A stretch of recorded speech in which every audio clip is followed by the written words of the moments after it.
Hey guys, it's Kobe McCool and welcome back to another episode of Tuesday Tunes. In today's video, I'm going to be going over in detail the cover that I posted just last week of Miley Cyrus's brand new song, Midnight Sky. The midnight sky is the road I'm taking, head high up in the clouds. Oh, I was born to run, I don't belong to anyone. I'm going to break down the entire FLP, and the FLP is free to download in the description. I'm really excited to show you all of this because it was actually so much fun putting it all together because I really love this track. I learned a lot and I also had a lot of fun. If you're new here, welcome to the channel and thanks to all the new subscribers recently. I'm going to keep it simple and to the point because I've still got a lot of work to do today on the studio build outside. The plug circuit. Get that? Cool. Please do download the FLP and let me know if you have any questions or problems with it, and I'll be sure to get back to you as soon as I can. But let's just jump into the breakdown. So here we are in the FLP, and up in the top right corner, if you click this button here, or just when you open the FLP, there'll be a list of the rules and the terms and conditions for using the FLP. One of the things to pay attention to is the way that I use my mixer and the way that I also use the channel rack here. It's all organized as best as it can be, and I think it's a really good practice to get into this technique so that you can stay on top of things, you can find things quickly and easily. And I think perhaps in future videos I'll break down how I actually go about staying on top of all of that and keeping it all organized. Within the main instruments, you can see here that I have the MIDI files corresponding to the WAV files that I've then exported. This one helps with the computer, the CPU, running the actual software, and two, it's so that you can use this and listen to it because you've just got the WAV file. These instruments were created using either Serum or Omnisphere, and if you don't have those VSTs, then it won't run.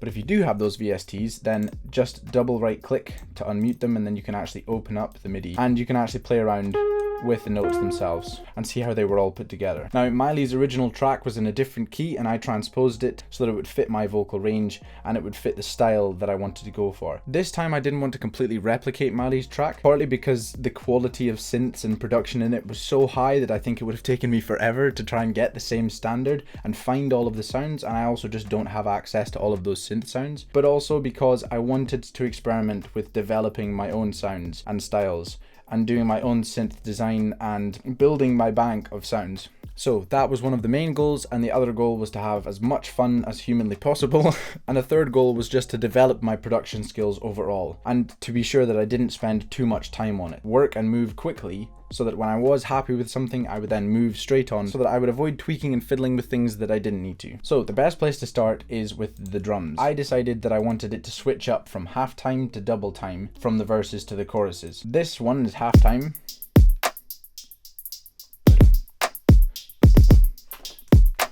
And then in the verses and in the choruses, it is double time.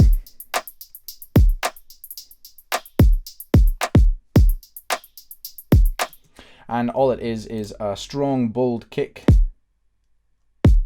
and then a clap snare, and then some high tinkering hats that pan from side to side and that are fast, and then ones that are half that speed. And I also made these move a little bit, so I had them up at this note, but I also put one that's considerably lower down just to create some contrast and some movement. Makes them all blend together. Then in certain sections I also just had a fill, which sounds a bit funny on its own, but when it's played all together. Oh, I was born to run, I don't belong to anyone. Oh no.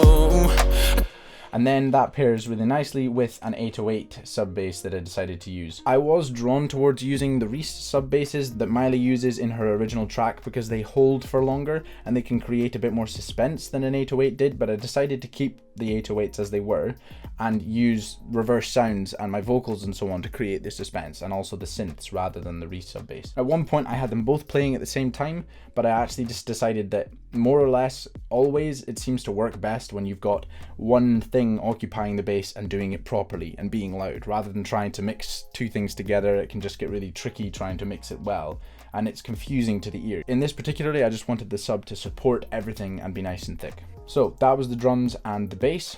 Now for probably the most complex aspect of the track, which was the different instrumental aspects. It was all synthesized. I started off with the basic chords in this synth here.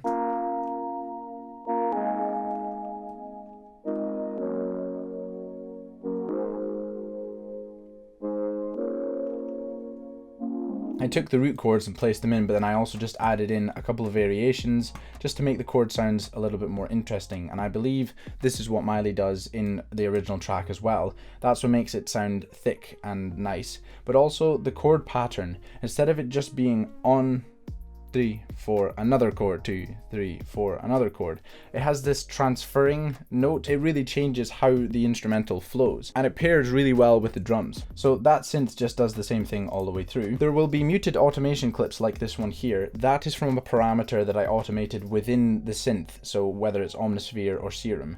And the ones that are not muted are the ones that I automated using stock FL Studio plugins. Then I moved on to create the lead sound, which was another one that I used in Serum.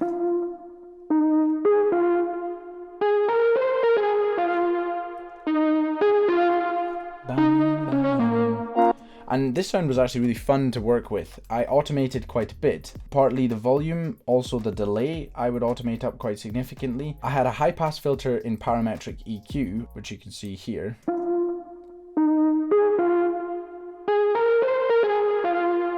But I also had a filter within Serum, because the way that the two filters sounded was quite significantly different.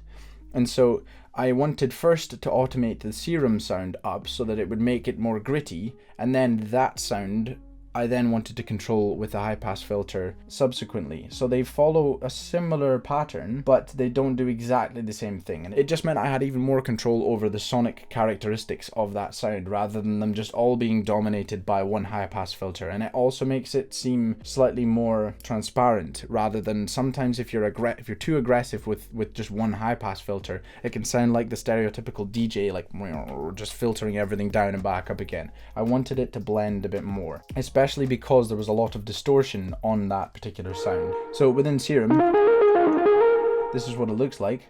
And you can see in the effects, I have a lot of effects on it: hyper, chorus, delay, EQ, reverb, and distortion. And the distortion is quite significant. And so the high pass filter within Serum was helping me control that quite significantly.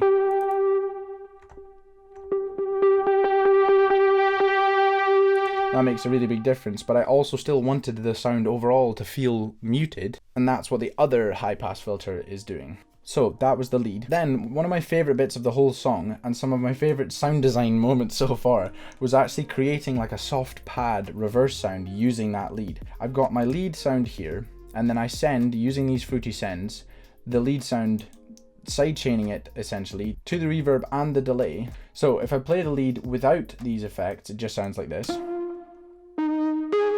So it's obviously got its own effects within Serum, but then also up here, I add other effects. But then I control those effects with the automation clips here. So the lead volume is here, the lead delay is controlled there.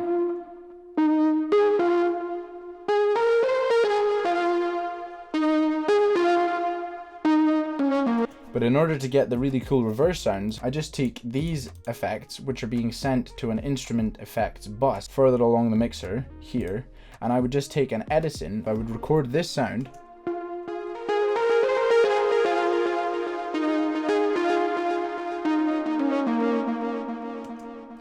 that would be recorded into the Edison here. Then I would take that sound, export it, and then load it into another Edison and press Ctrl B, which allows you to blur the sound and mesh it all together so that you get this.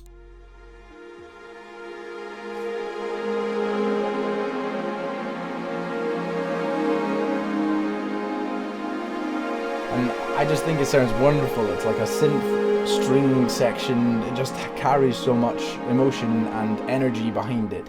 So I was really pleased with the way that that sounded by the end of it. So I then put that bit in one of the key sections of the song, which is the bridge here.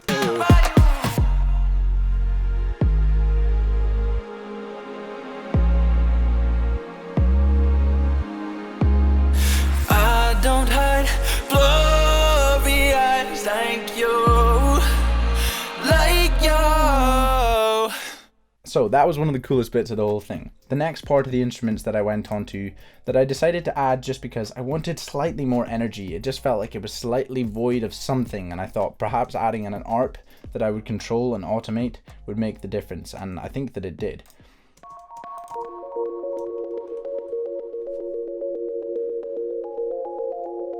So this is just an ARP that I created again within Serum, and it's such a cool sound on its own, but often when you have sounds that sound really cool and full on their own, they can be challenging to mix in because they can be quite dominant, and I didn't want it to completely overpower everything. That's why this volume automation was really important. Again, in this bridge section where there was more space, I could automate it up a little bit.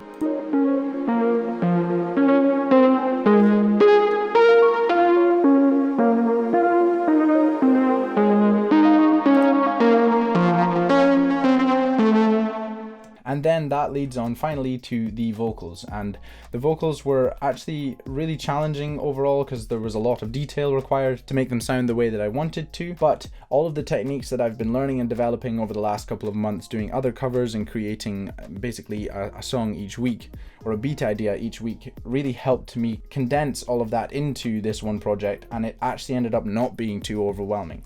Going into it, I thought this is going to take a long time, it's going to be really taxing and really difficult, but actually ended up being pretty smooth and really enjoyable. I just have my main vocal here. Yo, I was born to run, I don't belong to anyone, oh no. And that has my usual vocal chain on it, but in order for this to be something that everyone can use, I exported it through the plugins that I use that are not free plugins, so that it can work for everyone. And then all of the stock FL plugins that I use are still all there. And then there are a few free plugins to download which will be in the description, like this one, Valhalla Supermassive. Then I have some harmonies and some ad-libs which I just added in all the way through, with some extra layers to thicken in certain sections that are panned to hard left and hard right, and then also some octave layers. They're called octave layers, but I didn't just throw them down an octave, I actually used little alter boy to formant shift those down. I just found it easy to label them layer octave because that's what they sound like. So the harmonies sound like this. You should know by now that I never stayed put in one place forever and ever, no more. All of these that I was recording, I found I actually had to cut and chop them a lot, particularly getting rid of things like breaths and certain syllables, because so long as your main vocal has everything that you need in it, you can actually be quite bold with chopping up harmonies and ad-libs and other layers. Because so long as it sounds good in the final production, that's all that matters. Here's the left and right layers, and then here's the octave. The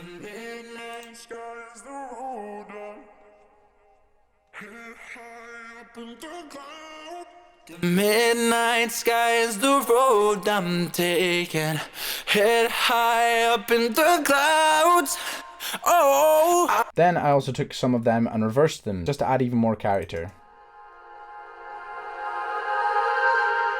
But I used the same technique that I showed you with the lead earlier by actually recording the effects bus and then reversing that rather than just reversing the sound itself.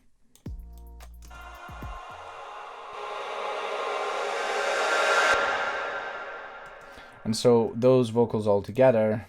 See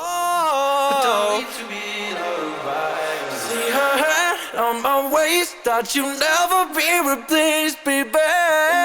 You know it's true. And I could actually be really bold with a lot of distortion techniques within all of this because the vocal actually lent itself really well to being raspy and distorted.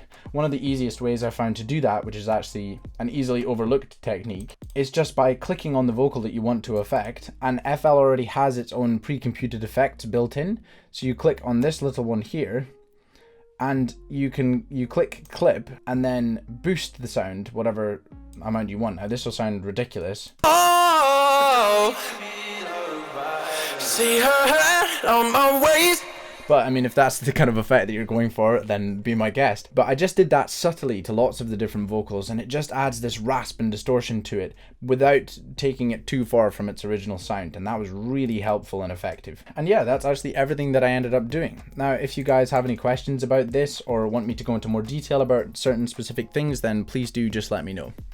I learned a lot of little subtle things throughout it, but the most important lessons were actually bigger picture lessons, where I was actually realizing that the time and energy that I've been putting into improving my production process really does and will pay off. The more of it that you do, the smoother things go, the quicker things fold into place. You'll probably still run into some hurdles or certain projects that just really test you and are just hard from start to finish, but it does seem to get easier and easier the more that you do, or more and more enjoyable the more that you do. The efficiency and your flow just continues to increase, and it's so enjoyable when that happens. So my main top tip from that would just be keep going, keep practicing, and you will see the benefits from it. I hope that you guys really enjoyed this video, and please do download the FLP and have all sorts of fun with it. If you want to send me a message, just drop a comment down in the comment section or send me a message on Instagram. I'd really love to hear from you. I really look forward to sharing the next video with you, but until then, bye. Fire in my lungs, can't bite the devil on my tongue.